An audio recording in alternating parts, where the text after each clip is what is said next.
નમસ્કાર ધોરણ 4 ના વહાલા વિદ્યાર્થી મિત્રો, આજે આપણે આ વિડિયો લેક્ચરની અંદર તમારું અલંકાર પબ્લિકેશનની જે સ્વાધ્યાય પોથી આવે છે, આ અલંકાર પબ્લિકેશનની સ્વાધ્યાય પોથીમાં પર્યાવરણ વિષયનો એટલે કે આપણી આસપાસનો પાઠ નંબર 1 છે રોજ નિશાળે જઈએ એમનું સંપૂર્ણ સોલ્યુશન આ વિડિયો લેક્ચરમાં જોવાના છીએ. સાથે સાથે નીચે ડિસ્ક્રિપ્શન બોક્સની અંદર અન્ય વિષયના સોલ્યુશનની લિંક પણ આપવામાં આવેલી છે. તો પહેલું છે નીચે આપેલા વાહનોના ચિત્ર જોઈ તેના નામ કૌંસમાંથી પસંદ કરીને લખવાના છે, જેમાં પહેલું ફાયર બ્રિગેડ છે, બીજું સાયકલ, ત્રીજું બળદગાડું, ચોથું છે ઊંટ ગાડી, પછી છકડો, પછી ઓટો રિક્ષા, પછી વ્હીલચેર, એના પછી ઘોડાગાડી છે, ત્યાર પછી બસ, રેલગાડી, ખટારો, સ્કૂલ વાન, હોડી, રોપવે, ટ્રેક્ટર અને જેસીબી આવા સાધનો તમે ક્યાંક ને ક્યાંક જોયા હશે અને એ તમારે અહીંયા લખવાના છે. ત્યાર પછી બીજું છે યોગ્ય વિકલ્પ પસંદ કરી અને તમારે ક્રમ અક્ષર બોક્સમાં લખવાનો છે, જેમાં પહેલું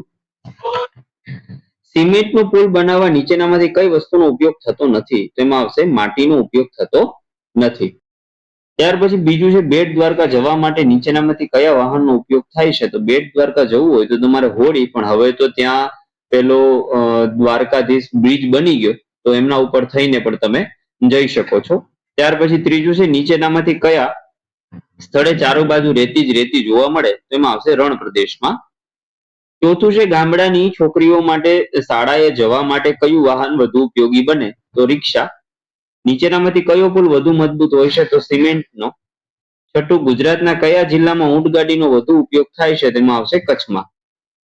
ત્યાર પછી કાઉન્સમાંથી યોગ્ય વિકલ્પ પસંદ કરી ખાલી જગ્યા પૂરવાની છે, જેમાં પહેલું ખાલી જગ્યા પ્રાણીને રણનું વાહન કહેવાય, તેમાં આવશે ઊંટને.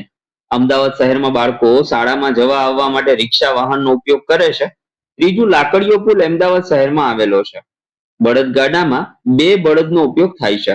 એસટી બસ વાહનમાં કંડક્ટર હોય છે જે તમારી ટિકિટ કાપવાનું કામ કરે. ચોથું નીચેના ખરા ખોટા કરવાના છે, જેમાં પેલું ડાંગ જિલ્લામાં વધુ વૃક્ષો છે, તો સાચી વાત. અમદાવાદમાં સાબરમતી નદી ઉપર ઝૂલતો પુલ છે, તો ખોટી વાત. ઊંટ ગાડી બળદગાડા જેવી જ હોય છે, તો ખોટી વાત છે. સ્કૂલ વાહનમાં બધા જ મુસાફરી કરી શકે, તો આ વાત એ ખોટી છે. ગીરના જંગલમાં પશુ પક્ષીઓનો અવાજ સાંભળી શકાય, તો આ વાત સાચી છે. ત્યાર પછી ખોટા શબ્દ પર ચેકો મારો. તો તુલસીશ્યામ જંગલમાં આવેલું છે, સોમનાથ તો દરિયા કિનારે છે. બળદગાડામાં 2 પૈડા હોય. ડુંગરાળ પ્રદેશ ડાંગ જિલ્લામાં છે. ગીરનું જંગલ જુનાગઢ જિલ્લામાં છે. અને વ્હીલચેરમાં અપંગ વ્યક્તિ મુસાફરી કરે છે, આંધળા વ્યક્તિઓ નહીં. કોઈ પણ 2 નામ લખવાના છે. 3 પૈડાવાળા વાહનમાં છકડો અને રિક્ષા, 2 પૈડાવાળામાં સાયકલ અને મોટરસાયકલ. ત્રીજું છે પેટ્રોલ વગર ચાલે બળદગાડું અને ઊંટગાડું. ઉડન ખટોલા રોપવે વાળા સ્થળ તો પાવાગઢ અને અંબાજી. હવે તો આપણો ગરવો ગિરનાર પણ છે. ત્યાર પછી યોગ્ય જોડકામાં સાયકલ 2 પૈડા, રિક્ષા 3 પૈડા, ટેક્સી 4 પૈડા અને નાવ 6 પૈડા વગર. મને ઓળખવાનું છે, એમાં હું તારના મજબૂત દોરડા પર દોડું છું, તો ઉડન ખટોલા. લોકો મને રેગિસ્તાન પણ કહે છે, તો રણ પ્રદેશ. મારે ત્યાં અંબેમાનું મોટું મંદિર છે, તો અંબાજી. હું કાંકા કરું છું, તો કાગડો. મારા ડુંગર ઉપર મહાકાળી માનું મંદિર છે, તો પાવાગઢ. હવે હા કે ના કહો. તો ભોય ચકલી એ ચકલી કરતા મોટું પક્ષી છે, તો સાચી વાત. ચાતક પક્ષીને માથે ચોટલી જેવી કલગી હોય, તો સાચી વાત. સામરૂ વજનમાં હલકું, તો ખોટી વાત. સૌથી ભારે છે. ઘુવડ પક્ષી માણસ કરતા 5 ગણું વધુ જોઈ શકે, તો આ વાત એ સાચી છે. કલકલિયો પક્ષી હવામાં સ્થિર થઈ શિકાર કરે, તો ખોટી વાત છે. અને ગિદ્ધ પક્ષી પર્યાવરણ માટે હાનિકારક છે, તો ખોટું. સૌથી સારું છે. અલગ પડતા શબ્દની વાત કરીએ તો અહીંયા આવશે કબૂતર, બીજામાં આવશે મોર, ત્રીજામાં આવશે ચકલી અને ચોથામાં આવશે કુકડો. ત્યાર પછી એક એક વાક્યમાં પ્રશ્નનો આન્સર આપવાના છે, જેમાં પહેલું તમે શાળાએ કેવી રીતે જાઓ? તો મારી શાળા નદીના સામા કિનારે છે. નદી પર પુલ હોવાથી શાળાએ જવું સરળ બન્યું છે. હું પુલ પરથી શાળાએ જાઉં છું. તમારા ગામ કે શહેર નજીક પુલ છે? તો હા, મારા શહેરમાં એક વિશાળ નદી છે. આ નદી પર મજબૂત પુલ છે, જેનાથી સૌને જવા આવવામાં સરળતા રહે છે. તમારા ગામ કે શહેરમાં પુલ ક્યાં છે? તો અમારા ગામમાં નદી ઉપર સિમેન્ટનો મજબૂત પુલ છે. તમારા ગામ કે શહેરમાં પુલનો ઉપયોગ કોણ કરે છે? તો અમારા ગામમાં નદી ઉપરના સિમેન્ટ પુલનો ઉપયોગ લોકો, પ્રાણીઓ અને વાહન ચાલકો બધા જ કરે છે. તમારા ગામ કે શહેરમાં પુલ બનાવવા કઈ કઈ સામગ્રી વપરાણી?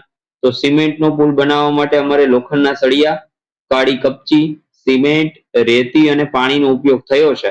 છઠ્ઠું, શું તમે હોડીમાં બેઠા છો? તો હા, અમે બેટ દ્વારકા ગયા ત્યારે હું હોડીમાં બેઠો હતો. હોડી જ્યારે પાણીમાં તરતી હોય ત્યારે મને ખૂબ જ મજા આવી હતી. 7મું, તમે જ્યાં રહો છો ત્યાં ઊંટગાડી કે બળદગાડું છે? તો હા, હું જે ગામમાં રહું છું ત્યાં બળદગાડાનો ઉપયોગ વધુ થાય છે અને ક્યારેક ક્યારેક રોડ ઉપર ઊંટગાડી પણ જોવા મળે છે. 8મું, તમારી શાળામાં કેટલા બાળકો સાયકલ લઈને આવે છે? તો મારી શાળામાં કુલ 300 બાળકો ભણે છે, તેમાંથી લગભગ 200 બાળકો સાયકલ લઈને આવે છે. તમારી શાળા તમારા ઘરથી દૂર છે કે નજીક? તો મારી શાળા 7 કિલોમીટર દૂર છે અને હું સાયકલ લઈને શાળાએ જાઉં છું. ત્યાર પછી 2-3 વાક્યમાં જવાબ આપવાના છે. તો મિત્રો પહેલું છે, તમે સાયકલ ચલાવી શકો? જો હા, તો કોણે શીખવી? તો હા, હું સાયકલ ચલાવી શકું અને મારા પપ્પાએ એટલે કે ઘનશ્યામભાઈ અને મોટી બહેન વર્ષાએ મને સાયકલ ચલાવતા શીખવ્યું છે. બીજું છે, તમે કયા કયા પશુ પક્ષીઓનો અવાજ ઓળખી શકો? તો હું ગાય, બકરી, ઘોડો, હાથી, ગધેડો, ભેંસ, બિલાડી, કૂતરો જેવા પશુઓને અવાજથી ઓળખી શકું તથા કબૂતર, હોલો, ચકલી, મોર, કાબર, કોયલ, પોપટ, કાગડો જેવા પક્ષીઓને અવાજથી ઓળખી શકું. જો પુલ ન હોય તો કેવી મુશ્કેલી પડે? જો પુલ ન હોય તો લોકોને પારાવાર મુશ્કેલીઓનો સામનો કરવો પડે. નદી કે પર્વતના સામા કાંઠે જવામાં સમય અને શક્તિ વધુ ખર્ચાય. પૂરના સમયે મદદ પહોંચવામાં પણ વાર લાગે અને જાનમાલને વધુ નુકસાન થાય. બાળકો દરરોજ શાળાએ પણ ન જઈ શકે. તમારી શાળામાં સ્કૂલ વાહનની સુવિધા છે? તો હા, અમારી શાળામાં સ્કૂલ વાનની સુવિધા છે. હું નાનો હતો ત્યારે સ્કૂલ વાનમાં જ શાળાએ જતો, પણ હવે સાયકલ ચલાવતા આવડી ગઈ એટલે હું સાયકલ લઈને શાળાએ જાઉં છું. 5મું, તમે કોઈ એવી જગ્યા વિચારી શકો જ્યાં કોઈ પણ વાહનો ન પહોંચી શકે? તો હા, ગુજરાતમાં ચોટીલા પર્વત પર ચામુંડા માતાના દર્શન કરવા માટે યાત્રિકોએ ફરજિયાત ચાલીને જવું પડે છે. આ પર્વત પર જવા આવવા માટે કોઈ પણ વાહન, ટ્રોલી કે રોપવેની સુવિધા નથી. ગુજરાત સહિત વિશ્વમાં આવા ઘણા બધા સ્થળો છે. મુદ્દાસર આન્સરમાં પહેલું છે, શું તમે એવી કોઈ રીત વિચારી શકો કે જેના દ્વારા આપણે પાણી પર મુસાફરી કરી શકીએ જળ વાહન સિવાય? તો અહીંયા એનો આન્સર આપેલો છે, જે તમે સ્ક્રીનશોટ લઈને લખી શકો છો. હવે વિડીયો લેક્ચર લાંબો ન થાય એટલા માટે આપણે એક એક ક્વેશ્ચન બોલતા જઈશું. જવાબોના તમારે સ્ક્રીનશોટ અથવા તો વિડીયો લેક્ચર પોઝ કરીને લખતું જવાનું રહેશે. બીજું છે, જંગલમાંથી પસાર થતા શી કાળજી રાખવી જોઈએ? તો એનો પણ સુંદર રીતે આન્સર અહીંયા આપણે આપેલો છે, જે તમારે હવે લખી લેવાનો છે. ત્યાર પછી જુઓ, ત્રીજો છે, જ્યારે પ્રાણીઓ પાસે વજન ઉંચકવું, ગાડું ખેંચવવું જેવી મજૂરી કરાવવામાં આવે છે ત્યારે તેઓ શું અનુભવતા હશે? તેમના પ્રત્યે તમે કેવી સંવેદના અનુભવો? તો એનો આન્સર અહીંયા લખેલો છે. ચાલો એનાથી આગળ જઈએ. વૈજ્ઞાનિક કારણો આપવાના છે, જેમાં પહેલું, શરીરે અપંગ વ્યક્તિઓ સરળતાથી કામ કરી શકતા નથી, કારણ કે? તો એનો જવાબ અહીંયા છે. ત્યાર પછી બીજું છે, ઊંટ રણ પ્રદેશનું વાહન કહેવાય છે, કારણ? તો ઊંટના પગે ગાદી હોય અને જે ગરમ રેતીમાં ચાલવા તેને અનુકૂળ રહે છે. તે ખોરાક અને પાણી વગર 2-3 દિવસથી વધારે સમય જીવી શકે. આથી રણ પ્રદેશ માટે ઊંટ છે એ ઉત્તમ છે. તેથી ઊંટને રણનું વાહન કહેવાય. પ્રવૃત્તિ કરવાની છે, શારીરિક ખામી ધરાવતા લોકોની મુલાકાત લઈ અને જુઓ, અપંગ છે તેમાં છગનભાઈ લાકડીના સહારે ચાલે છે, ક્યારેક વ્હીલચેરનો સહારો પણ લે છે. અંધ વ્યક્તિ મગનભાઈ છે, સામાન્ય લોકોની જેમ વાંચી લખી શકતા નથી, બ્રેલ લિપિનો ઉપયોગ કરે છે. મૂક બધિર કમાભાઈ છે, પોતાની વાતને અભિવ્યક્ત કરતી વખતે સાંકેતિક ભાષા વાપરે છે, જે બધા સમજી શકતા નથી.